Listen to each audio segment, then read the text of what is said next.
Hello guys, कैसे हो? I hope you अच्छे होगे। शादीशुदा लोगों को एक बड़ी सीख देने वाली कहानी। पत्नी ने न जाने क्या किया था कि पति ने उसे एक के बाद एक कई थप्पड़ मार दिए। हमेशा हर सिचुएशन को शांति से हैंडल करने वाली पत्नी भी इस बार इतनी अशांत हो गई कि उसने अपनी चप्पल ही निकालकर पति की ओर दे फेंकी। चप्पल पति के बालों को छूते हुए निकल गई। ये किस्सा यहीं पर ख़त्म हो जाता, मगर पति ने इसे अपनी मर्दांगी का विषय बना लिया। बात छोटी से बड़ी होती चली गई। रिश्तेदारों ने भी आग में घी डालने का काम किया। किसी ने कहा जो औरत अपने पति को चप्पल से मार सकती है वह नहीं तो वफादार हो सकती और न ही पतिव्रता। ऐसी औरत परिवार ही नहीं पूरे समाज पर कलंक की तरह है। बीबी के पक्ष वालों ने कहा, कहाँ पीछे रहने वाले थे। किसी ने कहा 21वीं सदी में भी जो स्त्री के साथ मारपीट करते थे उन्हें तो जेल भेज देना चाहिए। तो कोई कहता है जरूर उसको कोई और पसंद आ गई होगी, इसीलिए अब पत्नी से मारपीट करने लगा है। बात कोर्ट तक पहुंच गई। दोनों पक्षों ने केस कर दिया। पति ने चरित्रहीन होने का तो पत्नी ने दहेज का और शारीरिक उत्पीड़न का आरोप लगाया। 2 वर्षों से अधिक समय के लिए केस चला। इन 2 वर्षों के दौरान दोनों पति पत्नी अलग अलग रहे थे। इन 2 वर्षों के दौरान दोनों पक्षों के समर्थकों की संख्या कम हो गई थी।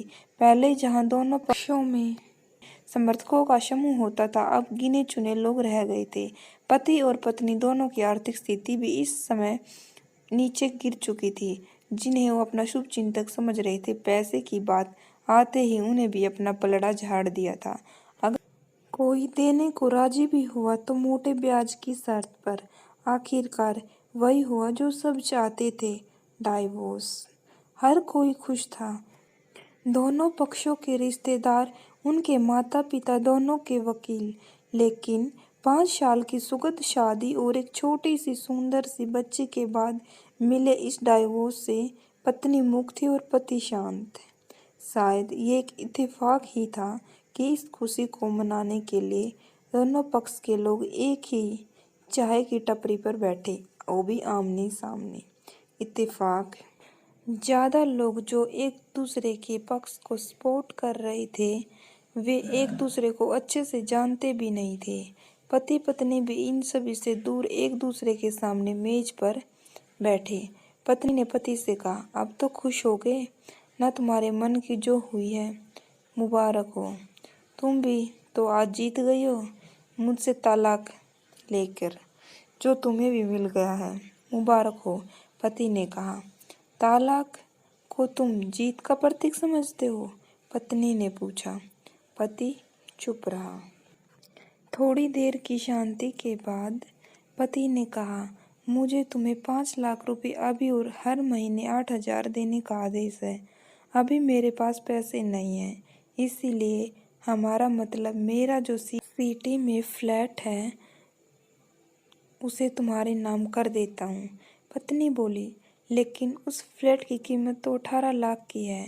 हाँ, लेकिन हमारी बेटी तुम्हारे साथ है और आगे जाकर उसके खर्चे भी बढ़ेंगे, तुम्हें थोड़ी आसानी होगी। पति ने कहा, नहीं नहीं, मुझे सिर्फ 5 लाख ही देना है और तुम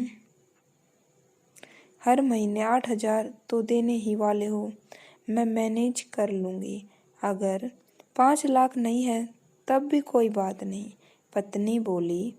दोनों फिर से शांत हो गए। पति सोचने लगा, कितनी भोली और समझदार है ये औरत, जो कुछ समय पहले तक मेरी पत्नी थी और अब अनजान। ये वही है जो कम से कम खर्चे में घर चलाती और पैसा बचाकर मेरे जन्मदिन और बर्थडे पर हमेशा मेरे लिए नए कपड़े खरीद लाती। कभी बीमार भी हो जाती तो पैसे बचाने के लिए मुझे मालूम न होने देती और घरेलू नुस्खे अपनाकर अपना इलाज कर लेती। अगर कोई और बीमार हो जाता तो तुरंत डॉक्टर के पास लेकर जाती। मेरी ही मति मारी गई थी। मैं ही अपनी झूठी मर्दांगी के चक्कर में इतनी बड़ी गलती कर बैठा। पत्नी के दिमाग में भी उथल पुथल चल रही थी। अभी भी वैसी वैसी की वैसी ही है। पहले भी खुद से ज़्यादा हमारे बारे में सोचती थी और अब भी वही कर रही है। ये वही आदमी है जो मुझे एक्सीडेंट से बचाने के लिए खुद मोटरसाइकिल के आगे कूद पड़ा था और अपनी अंगुली तड़वा बैठा था। पता नहीं कौन सी मनहूस घड़ी में मैं झगड़ा कर बैठी थी। पति ने मौन तोड़ते हुए कहा, तुम्हारी कमर का दर्द कैसा है? ज़्यादा तकलीफ तो नहीं होती? पत्नी हल्का सा मुस्कुराई और बोली, कभी भी होता है, अब तो पेट में भी दर्द उठता है। वो तो होगा ही, तुम योगा या कसरत भी तो नहीं करती, अब किसी डॉक्टर को जरूर दिखा लेना। पति ने कहा, तुम बताओ तुम्हारा अस्थमा कैसा है? अब क्या आप भी दौड़े पड़ते हैं? पत्नी ने पूछा। हाँ पड़ते हैं, पहले से ज़्यादा, क्योंकि अक्सर भूल जाया करता हूँ याद दिलाने के लिए तुम जो नहीं हो। अब पति बोला।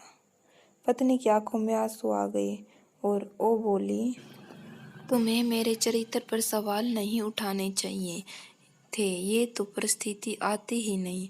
हाँ मैं जानता हूँ तुम बहुत अच्छी हो, मुझसे गलती हो गई, बहुत बड़ी गलती, मैं लोगों के बहकावे में आ गया था।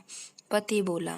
दोस्तों, ये कहानी उन हर पति पत्नी के लिए बड़ी सीख है जो छोटी छोटी बातों पर लड़ते हैं और इन झगड़ों को इतना बड़ा बना लेते हैं कि अलग होने का डिसीजन लेते हैं।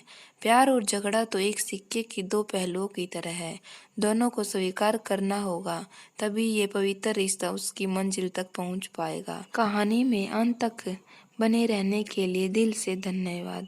अगर आपको ये कहानी थोड़ी सी भी पसंद आई तो प्लीज़ चैनल को लाइक, शेयर और सब्सक्राइब करना न भूलना। धन्यवाद।